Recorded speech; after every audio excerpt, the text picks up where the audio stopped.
E aí, meu povo, tudo bom? Meu nome é Vinícius Mérida, sou professor de História, Cientista da Religião, e hoje eu quero conversar com meu prezado amigo, professor doutor Juliano Alves Dias, professor de História gabaritadíssimo, enfim, não sei nem falar as credenciais dele, tão gabaritado que é.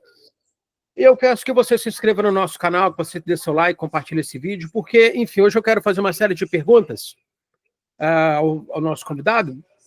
Professor Juliano, muitíssimo obrigado pela sua presença. Eu quero saber, assim, João Paulo, Bento e Francisco, como é que foi a relação deles com os tradicionalistas? Dizem tanta coisa que eles acabaram, massacraram, Roma massacrou os tradicionalistas, perseguiu, combateu, outros falam que Roma continua sendo um conservador demais, enfim, tem para todo gosto. Afinal de contas, o que a gente pode pensar sobre esses três papas aí? Obrigado, Juliana. Bem, primeiramente, obrigado, Vinícius. Eu que agradeço o convite, mais uma vez, para a gente poder conversar um pouco sobre esse tema, né? E já pensando na sua proposta, né? Pensando primeiramente em João Paulo II, existe uma série de questões que ficam mais no disse-me-disse, como você bem colocou, do que os fatos históricos, né? A gente tem muita dificuldade em traçar o perfil do João Paulo II, a não ser pelos documentos que chegam posteriormente, alguma coisa que vaza, assim, né?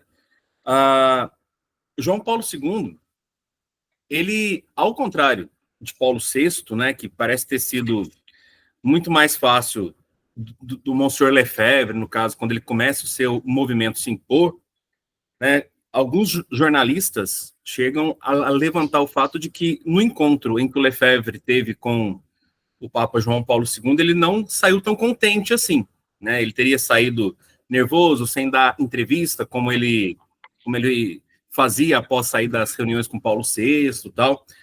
E a gente vê a figura do João Paulo II de uma forma muito interessante. Embora ele seja visto como um Papa extremamente conservador, em termos de costumes, né, em ter lutado durante a Guerra Fria contra o comunismo, se aliado a Reagan, a Thatcher e tal, tem algumas coisas que acabaram causando escândalo no mundo da tradição. A gente tem que pensar, por exemplo, no encontro de Assis, né, que o próprio Ratzinger, na época, foi contra, né, mesmo assim, o Papa foi, né, e aquilo ali vai não só foi, como promoveu, né?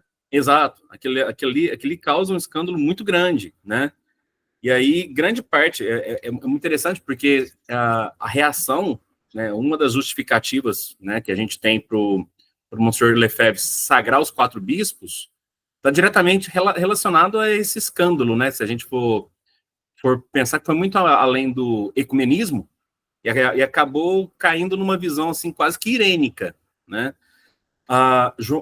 O Papa João Paulo II, né? São João Paulo... Irênica, que você fala do irenismo. Exato, que é aquela ideia de não... Porque aquela coisa, né? Você tem a proposta ecumênica. Como é que a Igreja e o próprio Concílio Vaticano II entende o que vem a ser o ecumenismo? A ideia de atrair as religiões de volta para o seio da Igreja Católica, através de um diálogo, tal, mas a ideia é retornar, né? No entanto, o que acabou prevalecendo é o irenismo, né? Daquela ideia de Irene, paz, em grego, né? A ideia de convivência sem essa ideia da conversão, né? Então, na prática, esse ecumenismo acabou se tornando irenismo, né? E o encontro de Assis, eu acho que ele é um ponto fulcral nisso aí, porque você olha para o Papa João Paulo II, beleza, São João Paulo II, foi um santo conservador, defendeu a família, direito à vida desde a concepção até a morte e tal, bateu de frente com o comunismo, mas ele foi extremamente aberto nesses pontos, né?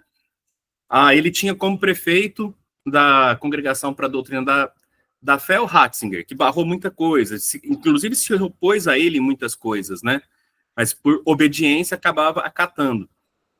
Mas assim, se você olhar para campo litúrgico, eu me lembro muito bem quando houve a troca do Monsenhor Piero Marini, que foi o último mestre de cerimônia de João Paulo II, com o Monsenhor Guido Marini, e a liturgia começou a mudar sobre os aspectos ali que Bento XVI queria e tal. O Monsenhor Piero, ele veio a público dizer que não era ação dele, ele só estava cumprindo o que o João Paulo II queria. que ele não estava, embora o Pierre Marin fosse considerado um discípulo lá do Bonini e tal, ele chegou a dar uma entrevista que tudo que foi feito em campo litúrgico, com certas inovações, inclusive, dentro da missa e tal, foi tudo a pedido do próprio Papa João Paulo II. Então, assim... Deixa eu fazer uma pergunta, assim, que você falou Bonini, e aí dizem, né, você já leu, já viu alguma coisa dele ser maçom? Então, Você já viu essa história, com certeza. essa foi uma das acusações que foi feita contra ele, mas ele mesmo ele vai se defender. Dizem que ele foi afastado por causa disso, né? Tem uma lista que circula e o nome dele aparece ali. Ele se defende, né, com o Papa Paulo VI, mas ele é afastado como núncio. E aí, tem um livro dele, eu tenho ele aqui. Enquanto você está procurando, eu vou falar, por exemplo, o Padre Vander, que agora está na fraternidade, né? Acho que era de Osasco, enfim, de uma diocese de São Paulo, Santo Amaro, acho que Santo Amaro. E aí o Padre Vander fala muito tranquilamente mesmo que... Sim. Inclusive aquele padre dos Estados Unidos, como é que é, Padre Morris? O Morris, exato.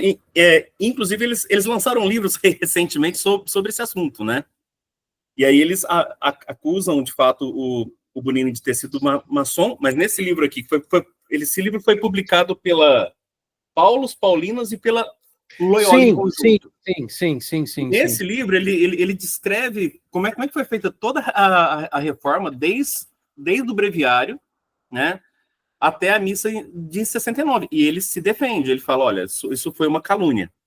Né? Então, é mais uma daquelas coisas que você não sabe até que ponto é histórico, porque fica muito mais naquele campo das acusações do que, assim, com comprovação. O grande problema de qualquer conspiração é essa, né? Vai ficar no campo da conspiração, você não tem como provar, né? E assim... É por conta dos princípios, existe essa dimensão dos princípios, que, por exemplo, a maçonaria pregava, né, essa questão da igualdade, da liberdade, enfim, isso é um princípio maçônico, essa coisa de igualdade, liberdade, fraternidade. E o Concílio Vaticano II, ele foi um concílio da autonomia do indivíduo, por conta da liberdade individual, da liberdade de consciência. Então, tem esse ponto de interseção, que é possível fazer essa conexão. Todavia, nós professores, né, de história, trabalhamos com essa dimensão da conexão, do ponto de interseção, mas precisamos da materialidade. Exato. Eu quero a materialidade. Entendeu? Você por isso que eu estou te perguntando. Assim, você pode olhar pelos frutos, né? Você olha para a reforma litúrgica e fala, poxa, não deu muito certo, né? Aí você pode... Mas a recepção, a reforma litúrgica foi pior ainda. Então, justamente. Como que ela foi recepcionada, né?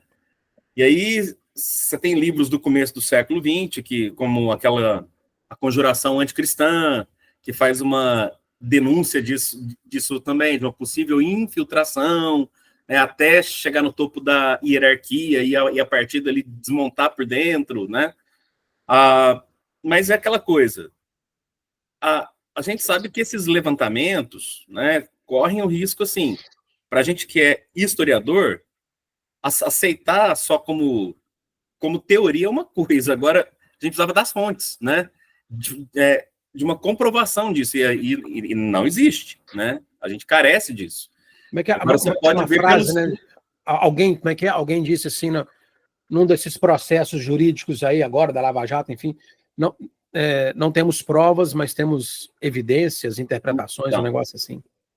Isso aí é realmente problemático, né? Um historiador ele não pode simplesmente ir lá e afirmar uma coisa sem a fonte, né? Inclusive, deixa eu aproveitar o adendo já para falar em fonte, né? Fazer um pequeno merchan aqui desse livro, não sei se você conhece. Já ouvi falar. Olha, gente, realmente, a quantidade de fonte aqui, ó, isso aqui é trabalho de historiador. Então, aqui sim, você tem textos e textos sendo citados, e aí você tem comprovação historiográfica. Isso aqui você pode levar a sério, né?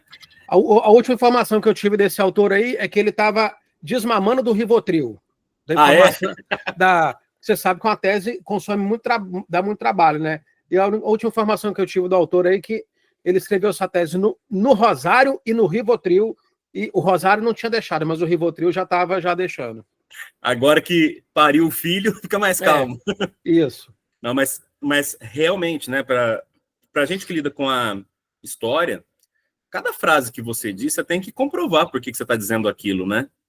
Aí a nossa necessidade de fonte primária, às vezes até uma fonte secundária a ser analisada, tal. Mas essas suspeitas todas, elas ficam muito no campo da especulação. Então, fica mais como uma acusação de um determinado grupo para tentar justificar um determinado posicionamento, tal. Suspeitas existem? Existem, né? Mas... E com boas bases, inclusive. É com boas bases. Uhum. De fato, principalmente por aquilo que eu estava dizendo. Quando você olha para os frutos, você vai ver muitas semelhanças, né? O próprio Monsieur Lefebvre chegou a apontar, né, aquelas questões dos ideais da Revolução Francesa que são do Grande Oriente da França, né? Diga-se de passagem, que acabam se consolidando dentro do próprio concílio, ou melhor, no pós-concílio, né? Agora, você bater o martelo e falar, não, de fato o cara ele estava ali arquitetando tudo, a alta venda chegou lá e conseguiu fazer o que precisava. Para o historiador, ainda a gente carece de fontes. Muito. Suficiente. Mas, assim, a questão que eu tenho muitas perguntas para fazer, né, que esses papas, eles foram inimigos da tradição? Esses 3 papas, né? Esses 3 papas, eles foram inimigos da tradição? Foram inimigos do tradicionalismo? Eles promoveram a maçonaria? Eles promoveram os inimigos da igreja? Eles destruíram a igreja por dentro? Então, eu não vejo dessa forma, né? Eu não vejo que foram inimigos, não, mas que houve uma tentativa, de fato, de um controle maior, houve. Isso eu entendo que sim. Por exemplo, a própria criação dos institutos Ecclesia Dei e tal, acabam sendo uma forma de tentativa de controle por parte de Roma, né? Eu me lembro quando eu ainda estava na graduação e eu tive aula uma medievalista muito boa, hoje ela é professora na Unicamp, professora Nery, e eu me recordo dela contando das ordens que foram surgindo, né? O movimento, lá do início do cristianismo, que vai passar pela Idade Média, culminando nos mosteiros, tal, eles são organizados em regras, principalmente por uma forma de controle, né? Porque então você não tinha um certo controle sobre pessoas que não eram cenobitas, mas que viviam em eremitérios, afastadas, tal. Agora, quando você cria uma ordem, você cria uma casa monástica e submete ela a Roma, você tem um maior controle. Então, o que eu vejo é um fenômeno parecido. Eu não sei se você tem a mesma visão que eu, mas eu olho para a igreja assim, como se ela fosse um grande guarda-chuva, em que ela vai permitir muitas coisas, desde que você diga o sim, senhor para Roma. Desde que você concorde com tudo. Então, eu me lembro quando surgiu o movimento carismático mesmo, a princípio a gente não aceita, tal, não é isso e tal. Aí, aos poucos, vai havendo um controle maior. Completamente em outra linha, você tem um caminho neocatecumenal, mas também tem um controle por parte de Roma. Desde que seja aceito por Roma, parece que tudo é permitido. No caso da tradição, como era um grupo que vai questionar aquilo que a própria sede romana faz, a princípio você tem um certo distanciamento. Mas aí você vai vendo como esse movimento vai crescendo, né, vai haver uma tentativa de trazê-lo de volta, né, trazer a um controle de Roma. Então, quando a sagração dos quatro bispos, né, ali você vê essa fundação da comunidade Ecclesia Dei. Né? Vocês podem continuar celebrando a missa, podem continuar fazendo isso, mas a gente quer que tenha um controle por parte de Roma. Então, João Paulo II, nesse caso, foi muito mais rigoroso, penso eu. Ele foi muito mais restritivo. João Paulo II, ele era um bom velhinho, ele era bacana, ele era muito simpático, né, da bochecha rosada, um vovozinho maravilhoso, assim, um vovozinho que todo mundo quer levar para casa. mas os rumores são de que as portas fechadas, ele era bastante duro, bastante autoritário. Sim, sim. Isso aí a gente, de fato, tem alguns relatos sobre, né? Inclusive, nesse outro livro aqui que a gente tem, chama-se Nos Bastidores do Vaticano, ele é um pouquinho antiguinho, do Gordon Thomas e do Max Morgan White, né? Eles são jornalistas britânicos. Eles descrevem o encontro, né, que o Monsieur Lefebvre teve com João Paulo II, como eu havia dito. E ali nota-se, né, segundo esses dois autores, que o João Paulo II se impôs, né? Ao contrário do que eu havia dito, como ocorreu com Paulo VI. Aí veio o Bento XVI, que já quando ele era cardeal, sob João Paulo II, e ele esteve à frente daquele processo de tentativa de reconhecimento, de pelo menos dar um bispo lá para a fraternidade e tal. Ele vai escrever diversos livros em que ele fala que deveriam ter sido mais brandos, aprimorar mais, aceitar mais esse aspecto da missa tradicional, tudo. E, inclusive, ele vai celebrar várias vezes, né, com a Sociedade São Pedro, né? Tem fotos dele dessa época, tudo. Então, o Bento XVI... Dele que você está falando do cardeal Ratzinger, celebrando a missa tridentina com a Sociedade São Pedro. São Pedro, A Sociedade São Pedro foi aquele grupo de padres que foi da fraternidade, que por uma questão de consciência deixaram a fraternidade por conta das sagrações. Parece que foi às vésperas, né? Exatamente. Das sagrações. E foram os primeiros que aceitaram a obediência sob Roma, né? Mas foram... Engraçado, Juliano, porque assim, por exemplo, antes teve o grupo dos 9 que deixaram, foram 9 padres que deixaram a fraternidade de 83. De lá saiu, por exemplo, Daniel Dolan, por exemplo, que já era padre. Aí me parece que depois foi a Fraternidade de São Pedro, aí depois o Instituto Bom Pastor, padres, aí depois a Resistência. Me parece que a fraternidade ela tem em torno de si, assim, ela é uma mãe, no sentido de procriar filhos. Alinhados à igreja ou desalinhados com a igreja? Tem essa impressão. O que você acha? Não, concordo contigo. E aí você vê, quando há um descontentamento interno, alguns vão correr para Roma e outros vão correr de Roma, né? No caso do Instituto do Bom Pastor, a gente já tá sob Bento XVI. E aí constava, né, pelo menos eu me lembro quando ele foi criado, que foi dado permissão para eles até fazerem uma crítica construtiva sobre o Vaticano II. Né? Agora, o que eles não ganharam? E parece que houve algumas.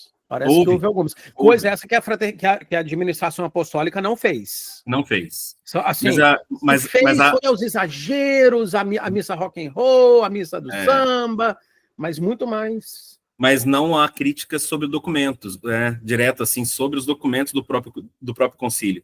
Agora, o Instituto do Bom Pastor conseguiu esse direito de fazer a crítica, mas eles não ganharam bispo. A administração ganhou. Né? Teve reconhecido o seu bispo, depois teve a sagração de Dom Rifan. Então, sob Bento XVI, o negócio foi muito mais brando, né? E aí você pega esse modelo, foi costurado pelo cardeal Royce, pelo cardeal Ratzinger, sob o finalzinho do pontificado de João Paulo II, parecia que seria um modelo que Roma iria propor para a fraternidade sacerdotal São Pio X, né? No entanto, entretanto, todavia, eles não vão aceitar, né? A gente tem aquelas dissidências internas, né? A ponto da gente ver o Monsieur Felé ficar muito interessado naquelas propostas de acordo com Roma, quando Bento XVI já está no poder e tal, mas acabam não aceitando, né? Mas você sabe que muita gente que vai nos ver, se vir essa parte que você está falando aí, vai dizer assim, não, esse professor está completamente enganado, os bispos já estão até escolhidos, a fraternidade só vive um grande teatro. É interessante observar isso. A fraternidade foi muito dura com Campos. No entanto, a fraternidade ela também é muito dura, ela também é alvo de duras críticas, de movimentos que deixaram a fraternidade, de padres que deixaram a fraternidade, que não tem o menor pudor em dizer assim, não, a fraternidade é modernista, já está na mão de Roma, é só uma aparência, só um teatro. Já está até escolhido os bispos por Roma e abençoado. A gente ouve isso em certos bastidores mesmo, de fato, mas, assim, ainda tão, assim, eu nem sei que pé anda, porque se a gente for para Francisco, aí a situação parece que ela toma um revés completamente oposto, né? Porque aí sim você vai ter mais restrições, você vai ter aquela proibição de tudo que o Bento XVI tinha permitido, que ele tentou pacificar a liturgia internamente, né? E aí como é que fica a própria fraternidade nisso? Né? Ela recebeu o reconhecimento por parte de Roma de que ela tem direito perdão, a fazer o sacramento da penitência, etc. Tal, mas e o futuro bispo? Eles querem bispos, né? Eles são grandes, precisam de bispos para tudo quanto é lado. Isso não vem de Roma. Sob Francisco, né? Em momento algum foi falado. Não, 2 bispos não dão conta da fraternidade, definitivamente, não dão conta. Espalhados pelo mundo inteiro como eles estão e em terra de... 5 continentes. Exato. Eles de fato mantêm aquele modelo, talvez ainda herança do Monsieur Lefebvre, né, de pura missão mesmo, né? Eles são aquele caráter missionário, né? Estão realmente em diversos cantos do mundo. E até agora nada de Roma se pronunciar, de falar em novos bispos e tal. O que pode levar a um novo impasse lá na frente, né? Porque, afinal de contas, com só 2 bispos, eles vão dar conta, eles vão sagrar novos bispos, e aí correndo o risco de uma nova excomunhão, igual o João Paulo II declarou, né? No caso, dentro do próprio cânon romano, foi lex sententia, né?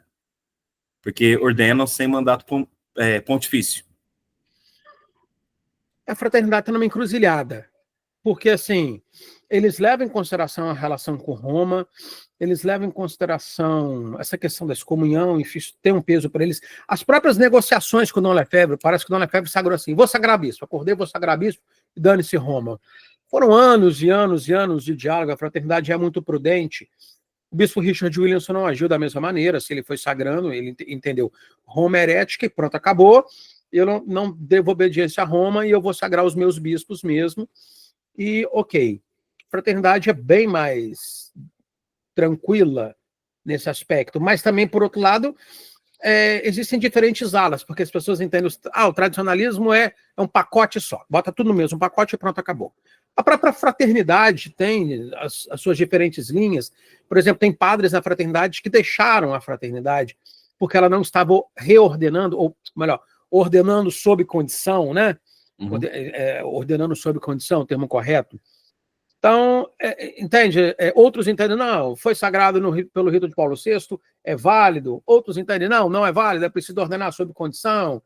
Então, só vamos ter diálogo com Roma quando Roma se converter. Aí o Monsieur Felé falava, se Dom Lefebvre tivesse recebido a oferta que nós estamos recebendo, ele teria aceitado. Dom Felé falou isso, escreveu para os outros 3 bispos. Então, assim, tem os entreveros também na fraternidade, que foi lidando aí passando por 3 papas, né? Agora o 4º papa. Pois é, e esse 4º papa até agora não se manifesta, né? A gente passou, são 3, estamos entrando no 3º mês, né, de pontificado do Papa Leão. Ele foi passar as férias em Castel Gandolfo, coisa que o Francisco deixou de fazer e tal. Aí ainda estamos correndo nesse momento desses encontros lá com o jubileu e tal, mas até agora você não tem uma manifestação direta nenhuma dele, né? Você tem, assim, uma declaração, por exemplo, do Cardeal Burke, que falou que conversou com ele sobre, né? Mas é um pepino que ele vai ter que resolver, né? Ele tem por lema a ideia de unidade, né? Será que ele consegue trazer essa unidade desses dissidentes também para a própria igreja? Isso é um problema sério. Sim. E assim, como é que você entende, por exemplo, dessa transição de João Paulo II para Papa Bento XVI nesse tratamento com os tradicionalistas? Porque muita coisa aconteceu, né? o motu proprio de 2007, a retirada da excomunhão, enfim. Então, eu penso que o cardeal Ratzinger, né, como eu havia dito, ele já tinha essa certa visão de ser muito mais aberto ao mundo tradicional, né? E quando ele vira papa, ele vai entender que é um clamor dos jovens essa necessidade. E aí ele faz toda essa abertura, ele busca essa aproximação, tal. E ele atende aqueles pedidos que haviam sido feitos já pela própria fraternidade, né? Então, primeira coisa, ele retira as excomunhões. Segundo, ele reconhece o direito de qualquer padre celebrar o rito, né? Com isso, ele quebra mesmo a ideia de instrumentalizar o rito tridentino como uma espécie de cavalo de batalha. Se qualquer padre pode usá-lo, então você acaba quebrando isso. Então, de uma certa forma, penso eu, a atitude dele, ao ser muito mais branda, ao ceder, né, a algumas reivindicações, ele acaba trazendo uma paz litúrgica, vamos colocar assim, e abrindo caminho justamente para uma integração, coisa que eu entendo que foi desfeita pelo Papa Francisco.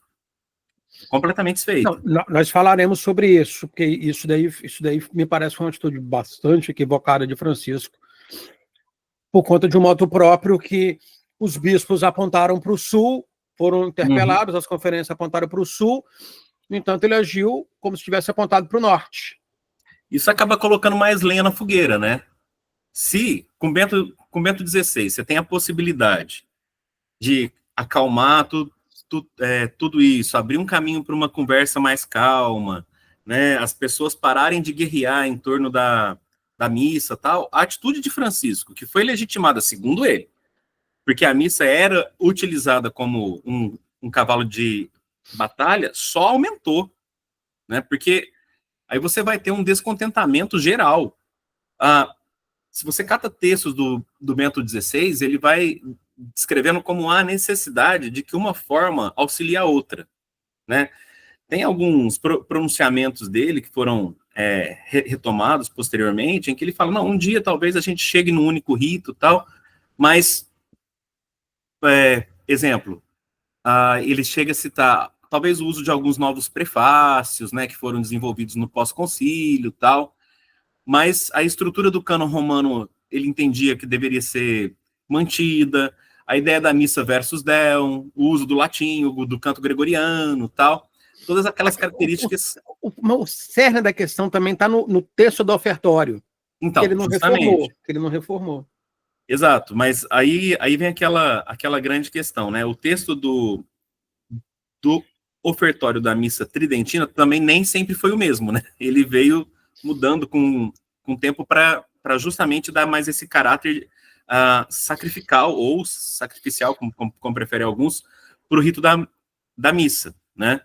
Então, assim, o Bento XVI, eu me lembro, 2 tentativas dele que ele propôs e não deu certo. Uma ele mandou fazer, ninguém obedeceu. A outra ele propôs e ninguém deu ouvidos.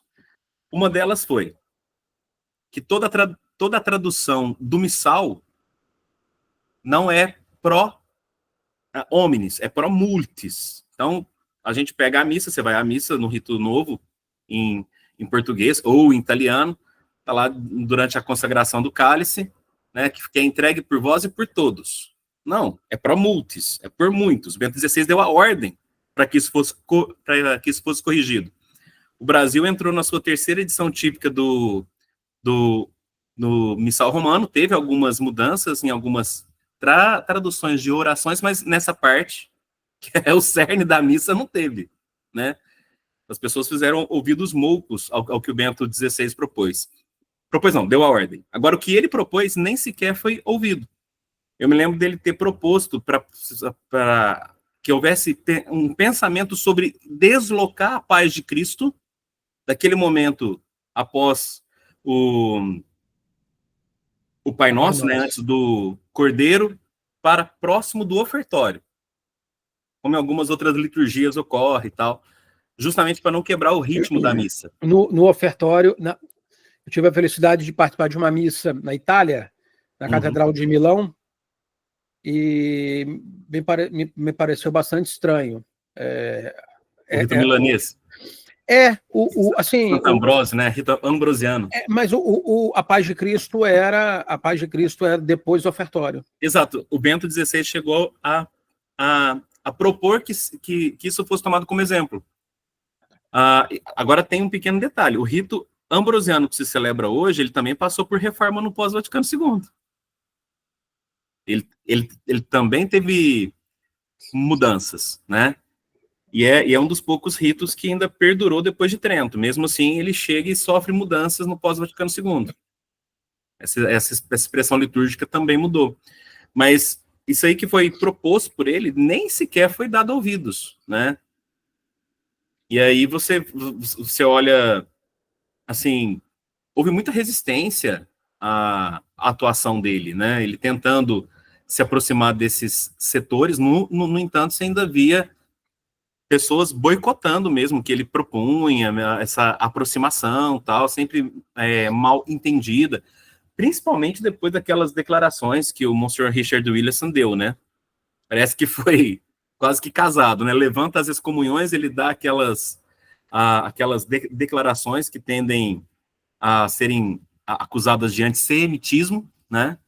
E aí fica a imagem dele começa a ficar extremamente... Ele foi expulso da Argentina por conta disso? Foi. Mas acabou afetando o Bento XVI também. Né?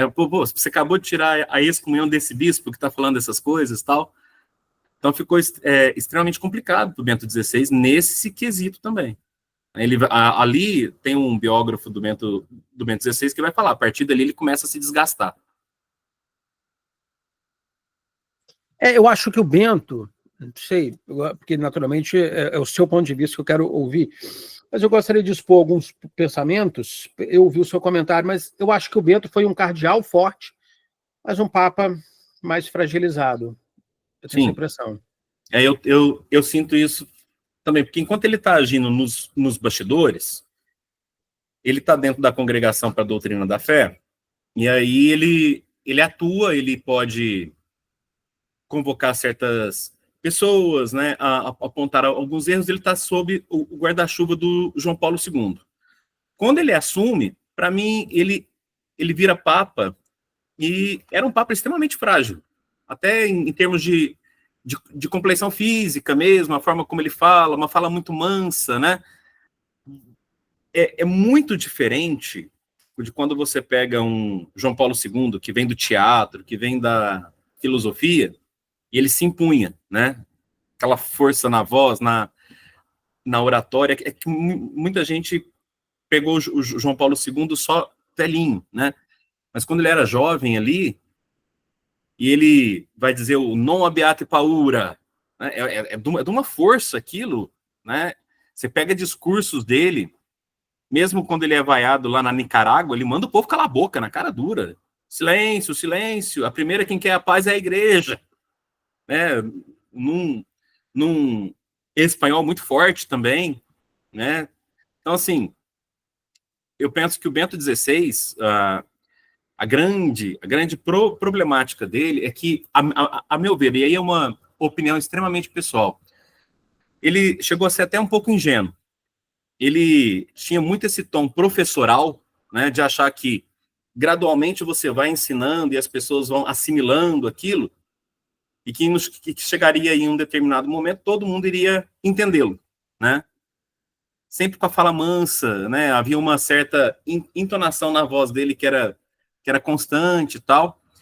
E ao longo do pontificado dele, eu penso que ele foi colocando gotinha por gotinha daquilo que ele queria. Só aquele que era mais intelectualizado e chegou a ler as obras dele antes do pontificado, né? Que, diga-se de passagem, no Brasil era extremamente difícil de achar, né? Eu me lembro quando eu precisei estudar algumas coisas dele, eu tive que trazer coisa de Portugal. Você não achava aqui. Né? Aí quando você começa a ler, aí você começa a entender o que ele pensava, tudo.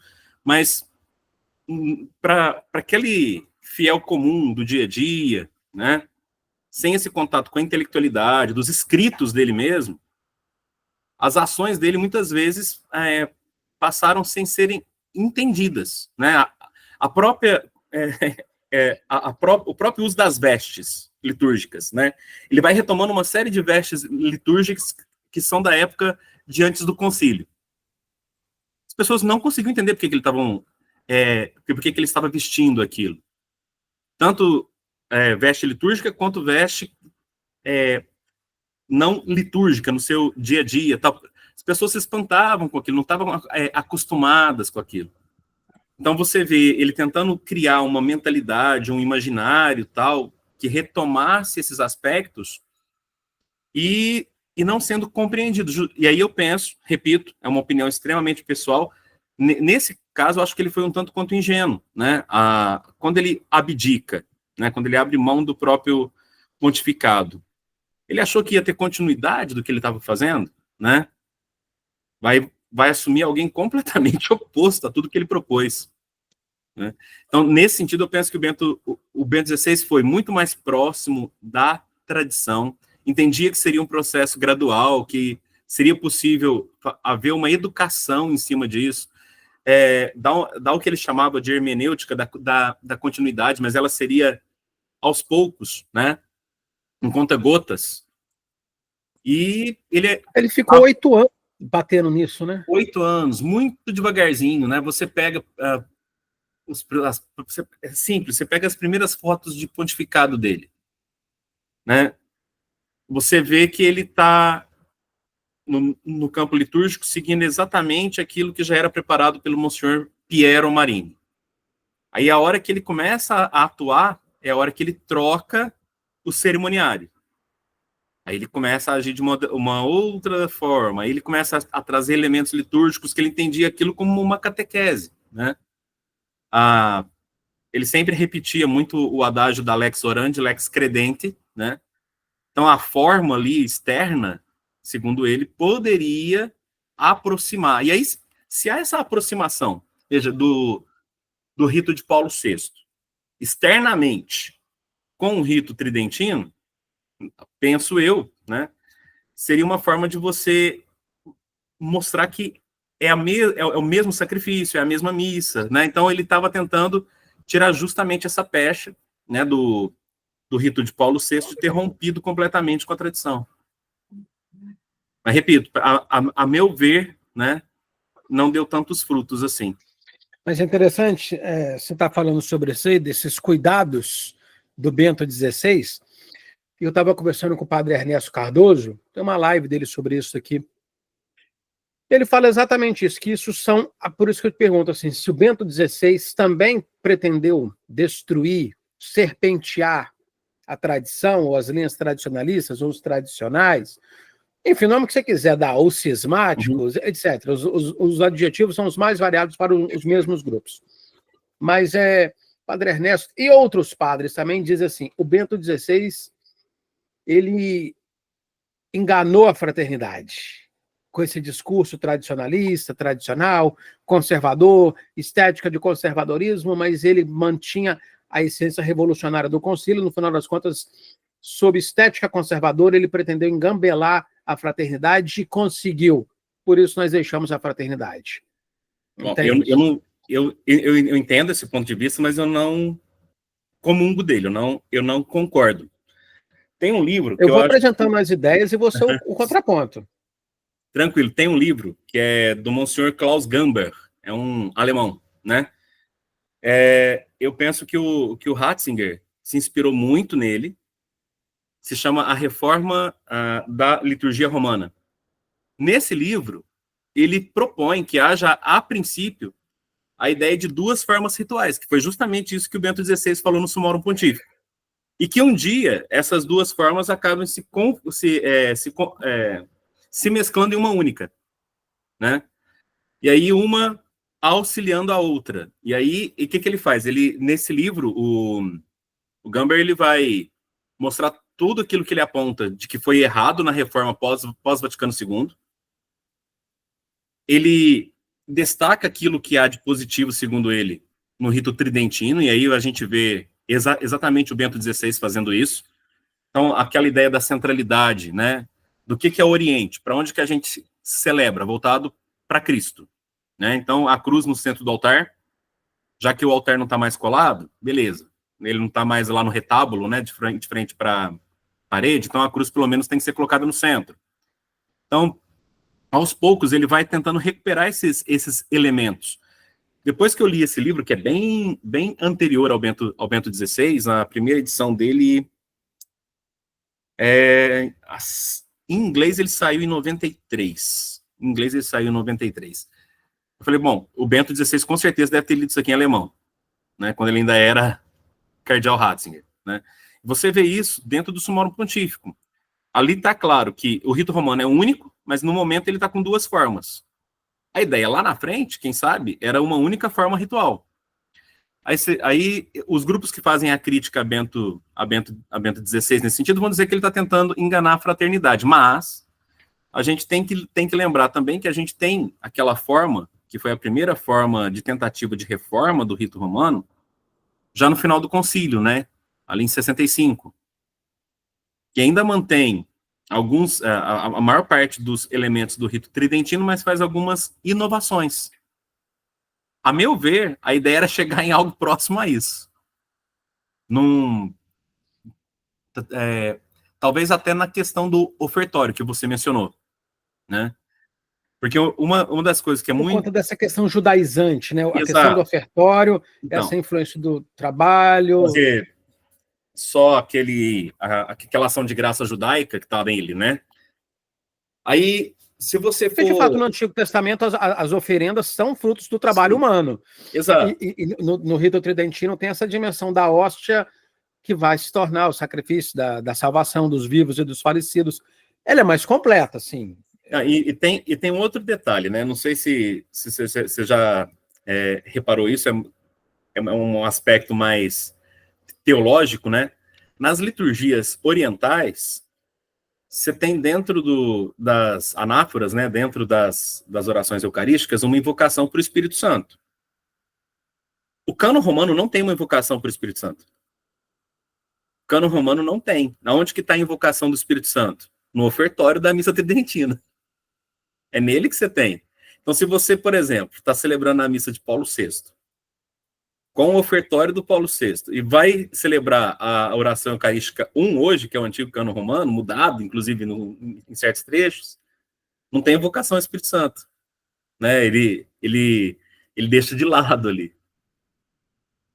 E aí você pega a oração eucarística 2, que foi completamente fabricada, embora eles vão alegar que é de raízes antigas. Assim, de raízes antigas apostólicas. Mas assim, ok, mas eu confesso que aquela frase, aquela história daquele padre americano, Padre Moore, Padre Muro? Padre Moros? More, né? Acho que é isso. Eu tenho o livro dele também em algum lugar por aqui. E fala assim, pô, precisamos fazer uma oração eucarística. Garçom, né? Garçom aqui nessa mesa de bar. Não, garçom, aí pega um guardanapo lá, me dá uma caneta aqui, o cara vai lá e escreve. Também tem as minhas interrogações, as minhas dúvidas dessa história também. Assim... minhas dúvidas. É muito complicado. Você pode ter tido um texto básico antigo, né? E aí ela vai sendo construída, mas surgir do nada também é outro ponto extremo, né? Porque ela tem ali elementos, né, que estão dentro do cano, mas de forma muito mais simples. Agora, uma coisa que chama a atenção. Depois que o Bento XVI começa o seu processo, se você pegar as missas dele, ou era oração eucarística 1, que é o cânon romano, ou era oração eucarística 3. Você não vê ele celebrando a 2. Oração eucarística 2, você não tem vídeos deles usando ela. Depois que ele começa o processo, ele simplesmente não usa. E era mais comum no Brasil, né? As pessoas muito comum, a segunda oração eucarística é muito comum. É que mais utiliza no rito, né? Agora, com essa nova tradução do missal, tá vindo meio que intercalado, né? Eles estão propondo que a cada semana se utilize uma, tal. Tá. Enfim, vamos assim. Então, João Paulo II um extrato que a gente faz assim de João Paulo II para a gente passar para o Francisco? Mais duro. Mais duro com os tradicionalistas. Mais duro. Mas também bateu na esquerda. Bateu. Mas eu penso assim, ele bate tanto um quanto em outro, mas a ideia que eu vejo dele é a centralidade em Roma. É aquele, vamos lá e obedece. Você pode fazer isso, mas sobre o meu guarda-chuva. Então, muito mais rígido. O Bento foi assim, precisamos, tem a impressão que eu tenho, quero ver o seu ponto de vista. Exageramos muito, precisamos reparar os nossos exageros. Exatamente, sinto exatamente isso. O que vai coincidir, vou dar um pulo aqui, com uma das entrevistas que saiu do então bispo Prevost, dizendo que foram cerca de 50 anos de experimentalismo litúrgico que não foi muito legal. Deixa eu voltar aqui porque essa frase aí daria muito assunto. Francisco, a impressão que eu tenho foi... Eu tenho duas impressões que eu vou comentar. A primeira impressão é em relação aos tradicionalistas. Eu gosto de você. Aliás, eu vou dar uma festa lá em casa, mas se você puder não aparecer, eu prefiro. Exato. Também sinto assim. Sabe aquele estereótipo de bispo latino-americano? Uhum. É ele, né? Aquela coisa assim de estar mais relaxado com algumas coisas, não estar muito preocupado com paramentos, a ponto de fazer algumas frases que ofendem as pessoas que gostam de um zelo litúrgico, né? Tipo, zoar seminarista, né? Ele chegou a fazer isso, a zoar seminarista que gosta de renda. Isso pegou muito bem. Então, ali você tem... Dessa questão da renda, fala que é um apego demasiado às rendas. Ele fala que a romanização, né, o clericalismo atrapalha o diálogo ecumênico de interreligioso. Mas, assim, Juliano, eu acho, eu não tenho problema nenhum em relação a isso, assim, eu acho que, mas naturalmente, eu quero ouvir o seu ponto de vista. Eu acho que Francisco fez um pontificado confuso. Sim. Vai lá, vem cá, com frases, todas as religiões são boas, todas as religiões levam a Deus, a Pachamama, esse documento agora, o Tradições Custódio, tudo apontava para o sul, e ele me faz um documento apontando para o norte. Não sei, acho que Francisco não... Enfim. Bom, eu concordo contigo nisso. Eu acho que o pontificado de Francisco foi muita confusão mesmo, né? Para todos esses viés, não só com os grupos tradicionalistas, mas foi um pontificado que você não tem um norte. Parece que a ideia dele ali era agradar grupos que não gostavam da própria Igreja Católica. Eu acho que... Pois é, a impressão que eu tenho é que, assim... Eu desejo ouvir sua opinião, naturalmente, mas eu acho que, enquanto Papa, ele foi um excelente líder humanitário. Assim, isso. E pouco institucionalizado para a Igreja. Pouco ad intra e muito... vão pedir perdão aos protestantes, vão pedir perdão à comunidade LGBT. O seu pai é ateu. Lógico que, por exemplo, um menino apareceu chorando e dizendo: Santo Padre, meu pai era ateu e ele morreu, no entanto, ele queria que eu fizesse a primeira comunhão. Acho que ele teve até um discurso sensível. Não daria para ele falar: meu filho, então, seu pai foi para o inferno, tá bom? Assim. Mas acho que ele passava muito essa visão humanitária. O importante é ser um bom ser humano, a religião é um detalhe. A impressão que eu tenho é essa. Então, eu concordo contigo. Uma das críticas que se faz ao Vaticano II, eu acho que cabe a ele, que é a ideia de colocar a pastoral acima do campo doutrinal, né? E aí, com isso, você acaba negando os seus próprios princípios, os seus próprios valores, né? Fora a própria questão da doutrina católica mesmo. Então, para eu me aproximar de fulano, eu tenho que negar aquilo que é a identidade da própria igreja, né? Aí, esses dias para trás, eu estava lendo um artigo que estava comentando sobre Carlos Acutis, que vai ser canonizado em breve, né? Esse futuro santo da igreja, ele estava ligado a uma questão eucarística, né? Ele se tornou famoso por fazer blogs, etc., tal, falando desses milagres eucarísticos.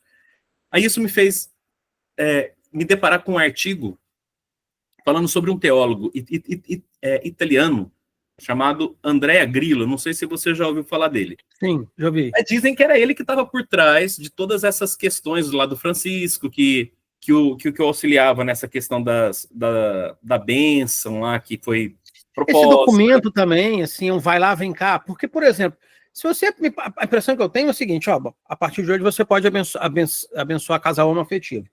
A união, não é um indivíduo. Uhum. Você pode abençoar a união homoafetiva.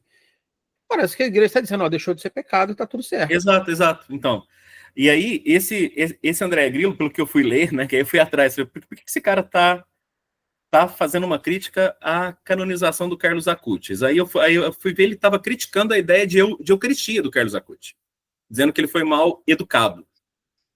Né? Opa, peraí, então, aí você começa a ler esse teólogo, ele vai questionar a transubstanciação, né, coisas que são dogmas.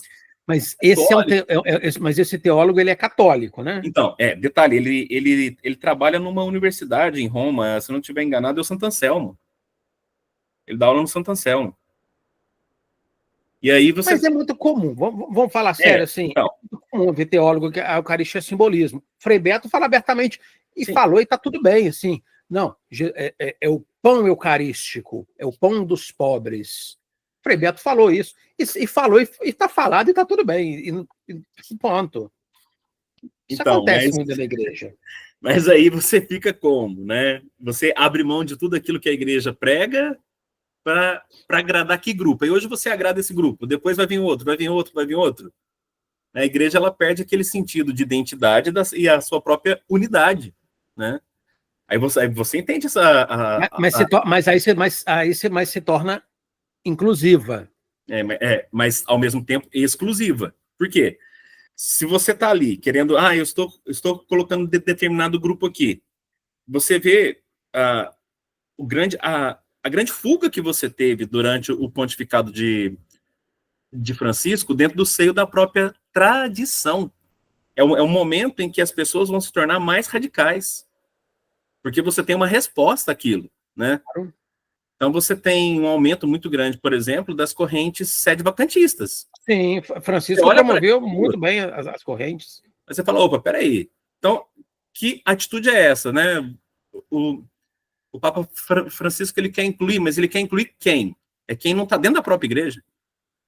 Enquanto que ele abre mão de olhar para o próprio rebanho dele.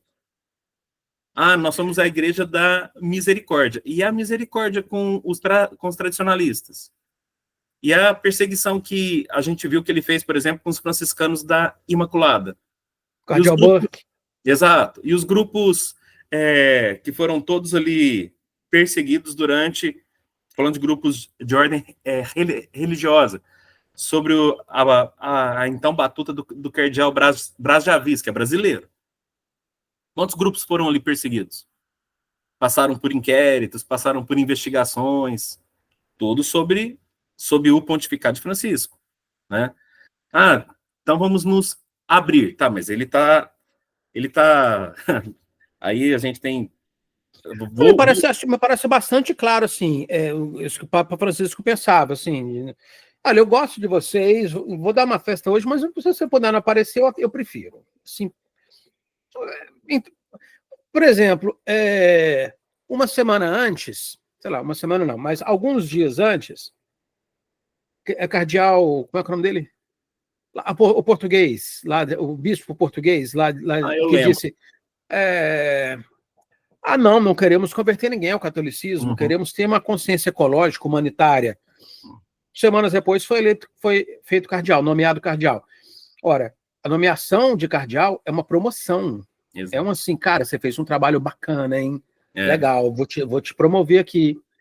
Acho que esse era o pensamento de Francisco. Enquanto o Papa, me parece que ele foi um excelente líder humanitário. A igreja virou só mais uma ONG, né? Eu acho que teve essa dimensão assim, humanitária. E assim, mas Vinícius, você é contra a humanidade? Não se trata de ser contra a humanidade. Se trata de que eu penso, e eu estou falando na condição de católico, igreja é igreja, a ONG é a ONG. Lógico que a igreja tem a sua dimensão humanitária, mas também tem a sua dimensão doutrinal. Então, aí é aquela questão, já que você tocou no aspecto religioso, né? Você está no mundo, mas você não é do mundo. Do mundo. Exato, né? E assim, a atuação de Francisco em querer se aproximar, em querer favorecer esse tipo de coisa, acaba relegando aquele papel que a igreja tinha, ou deveria ter, né? Eu me lembro muito bem, quando o professor Orlando Fedeli ainda era vivo, uma das frases que ele sempre repetia era: Jesus Cristo disse, ide e ensinai. Não disse ide e dialogai. E eu penso que... E no final, Jesus de Nazaré tinha uma frase muito, muito inconveniente, que é assim, Jesus é legal, bacana, eu estaria no meio dos pobres, mas ele dizia, vai, não peques mais. Essa frase é esquecida. Isso aí é sempre deixado de lado, né? Eu acho dentro da parte oriental, eu gosto muito de ver a arte bizantina, né? Eu acho muito bela, tal, os ícones, tal. E ali você tem o ícone do Pantocrator, que eu acho que define bem uma imagem de Cristo, né?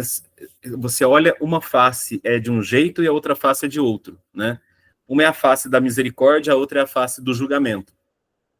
Quando o pontificado de Francisco fica falando em misericórdia, de misericórdia, de misericórdia, ele joga fora parte de toda a doutrina cristã, que é assim, olha, nós acolhemos, mas há uma exigência de metanoia, né? Isso que está lá no grego, nos próprios evangelhos. Então, assim, ali eu vejo que ele foi muito mais um político, nesse sentido, de querer realmente, como você coloca, destacar uma questão humanitária da igreja, tal, e deixa de lado a finalidade, né? O propósito. Então, você pensa de novo no Bento XVI. Uma das encíclicas dele é Caritas in Veritatem. A caridade é feita na verdade, né? Então, aquilo que faz o cristão agir por caridade, por misericórdia, é aquela verdade que ele professa. Não é simplesmente fazer uma caridade sem um propósito doutrinário por trás, que é aquilo que a igreja tem. Senão vira só assistencialismo. Aí o Estado faz. A ONG faz. A ONG faz. O partido, a associação de moradores. Exato. Aí a gente vê algumas coisas que são de causar certo escândalo, né? A gente viu recentemente, depois do Papa Leão ter falado uma série de coisas sobre a centralidade em Cristo, tal, de novo, né, em alguns discursos dele, a gente vê pronunciamentos de bispos do nosso país, ali depois de encontros com bispo latino-americano, falando nessa questão social de novo, tal. Tanto é que teve uma carta, não sei se você chegou a acompanhar, do Clodovis Boff. Sim. Né? Muito pertinente, muito pertinente. Chamando a atenção, né? Diz que a carta chegou em Roma. Eu li uma entrevista dele esses dias dizendo que não foi ele e tal, que ele nem tem contato com os próprios livros que ele publica, que tem gente que faz isso para ele, mas que ele ficou sabendo que a carta chegou na mão do Papa Leão, né? E as críticas que ele faz ali são críticas que valem para os bispos latino-americanos, de modo particular, grande parte da CNBB no nosso país, mas que evidenciam exatamente coisas que nós já falamos em outras conversas, né?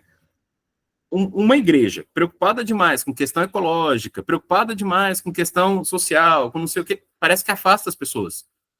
Mas a CNBB, ela não convida a conversão. Ela convida, meu ponto de vista, a CNBB convida a cidadania. Então. A prática cidadania. Por exemplo, vamos confessar os pecados ecológicos? Entende? Assim, pô, mas isso é legal em 2025, com o aquecimento global. Você quer uma coisa mais... Né, os americanos falam, né, uma coisa cool, assim, pô, confessar um pecado ecológico. Então assim, você está vivendo numa irregularidade moral, por exemplo, continue. Fica... Ok. Assim, aí...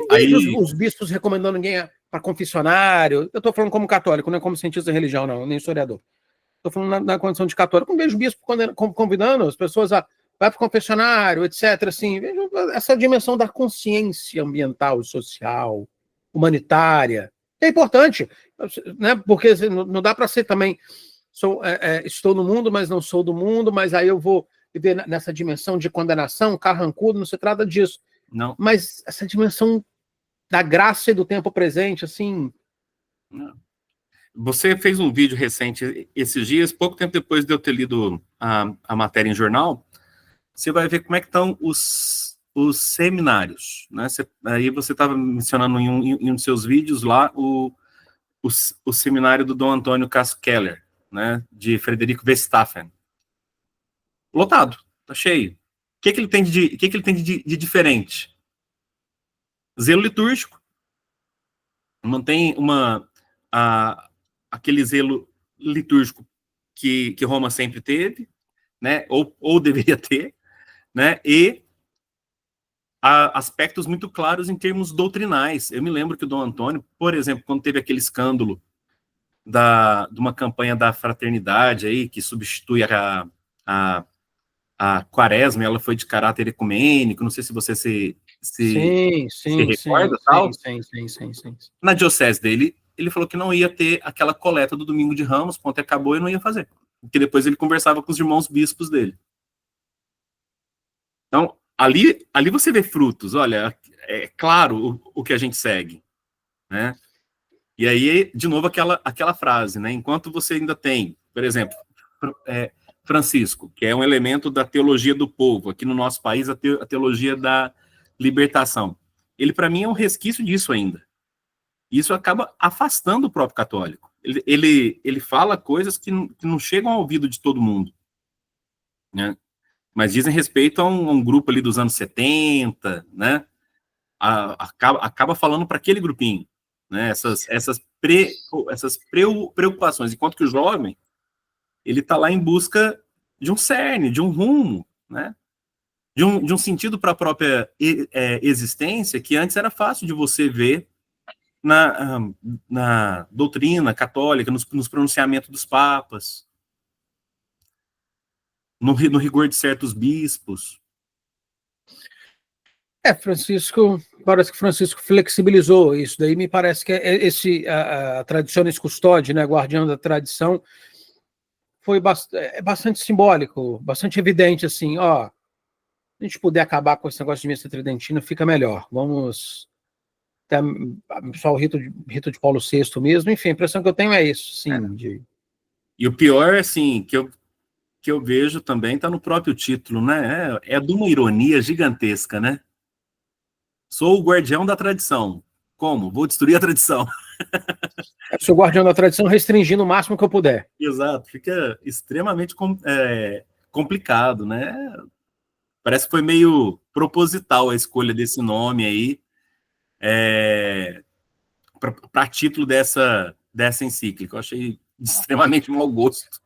Eu particularmente não vejo com bons olhos, não vejo com bons olhos o pontificado do Papa Francisco. Eu já tive mais pudores em falar isso. Hoje em dia, fica quem quer, concorda quem quer, se quiser meter o cacete, discordar de mim, fica à vontade, enfim. Não vejo, acho que foi humanitário demais, é católico de menos, é um ponto de vista católico. Meu ponto de vista pessoal, eu não vou escrever isso num artigo, não vou escrever isso em tese, não vou escrever, entendeu, em dissertação, nada disso. Do ponto de vista meramente pessoal, sim. Mesmo porque se você escrever, eu acho muito difícil eu conseguir publicar. Mas porque tem distinção, né? No YouTube você tem um rigor, no mundo acadêmico você tem um rigor de que no artigo você tem muito rigor e no YouTube que você não precisa ter. Isso não quer dizer que a gente vai ser leviano, falar mentira, não se trata nada disso. Mas do ponto de vista pessoal pode. Mas mesmo assim, querendo ou não, você tem dentro do meio acadêmico, né, principalmente dentro da área de ciências da religião, você conhece bem o meio, né? As ciências sociais, né? Aí você tem partidários também ali, não adianta, né? É porque a ciência da religião é o seguinte, você não pode dar sua dimensão valorativa. Uhum. Mas, se você for falar bem de grupos de esquerda, Exato, liberais, reformistas... Aí passa. Então... Aí se você fizer a crítica, não vai passar, não. Aí você é um reacionário, etc. Assim, enfim, eu particularmente vejo assim, com estatística mesmo, assim, gráfico. A teologia da libertação, muito legal, muito bacana, muito sensacional, mas ela destruiu muito o catolicismo. Sim. Eu defendo muito essa tese, assim. Afastou muita gente, né? Porque é uma coisa muito simples. A partir do momento que você tem, por exemplo, uma liturgia fechada em si mesmo, né? Como o próprio Bento XVI fala, num processo que é um círculo, né? E que não fala mais de Deus, mas é fechada no homem, aí, né? Como você citou aí, o pão agora é o pão do pobre, não é mais o pão dos anjos. Sim, mas não foi se isso canta mesmo. mais os panes angélicos. Mas foi isso mesmo, entende? Assim, o Frei Beto fala abertamente, assim, teve no México lá, queremos fazer um PT no México, um Partido dos Trabalhadores no México. Como que fazemos? Você acha que dá para fazer nas próximas eleições, daqui a 4 anos? O Frei Beto mesmo disse, não, você precisa de um movimento organizado por 40 anos. É. Assim, no caso da teologia da libertação, vamos botar aí 30 anos. O Lula foi eleito em 2003, mas já vinha tentando lá desde 89 para presidente, deputado, 86, enfim, mas a teologia da libertação naquela ocasião tinha 20 anos. Então, mas aí... Mas fizeram um presidente com 40 anos. Sim. E aí uma coisa que me assusta acho que a gente pode olhar historicamente aqui do nosso vizinho para Nicarágua.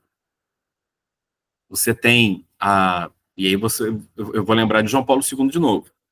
A visita dele, ele chamando a atenção de padre que estava ligado com esse aspecto da teologia da libertação, trabalhando para o governo de esquerda. Não sei se você se recorda disso. Sim, o Ernesto Cardenal. Isso. O cardenal, ele se ajoelha, né, e o João Paulo II, ao invés de dar a bênção, cai com fumo, né? Aí, Um casco e tudo no meio de todo mundo. No meio de todo mundo, acabou de descer do avião. Agora olha para Nicarágua hoje. Projeto que eles queriam ascender ao poder. A igreja, ela está sendo silenciada. A igreja católica de lá gestou o sistema político que está calando a boca dela. E eu não vi pronunciamento nenhum de Francisco, por exemplo. De jeito nenhum. Se teve, passou longe de mim. Não teve. Você tem bispo restrito dentro do palácio, né? Palácio, entre aspas, porque lá não era palácio apostólico, né? Era só uma casinha. O bispo não podia sair do palácio. Não podia celebrar a missa. E aí você tem um governo que foi colocado no poder, nessa construção, justamente política, de algo que é a teologia da libertação. E a igreja da latino-americana, né? E a igreja hoje lá é calada. Que frutos legais, né? Complicadíssimo. Enfim, meu amigo, para que as pessoas assistam, eu vou finalizar, mas nós voltaremos a falar mais daqui a algumas semanas. Quero falar com você sobre o que podemos esperar de Leão. Então, resumindo assim, João Paulo foi duro com os tradicionalistas, Bento procurou reparar e Francisco, acho que Francisco tentou dar uma zoada, né, nos tradicionalistas aí. E a meu ver, só aumentou as tensões que sob Bento XVI tinham sido pacificadas. Muito obrigado pela sua conclusão. A gente se fala. Um grande abraço, sucesso sempre. Um abraço, Juliano. Obrigado. Eu que agradeço, Vinícius. Um abraço a ti aí e a toda a sua audiência. Até mais.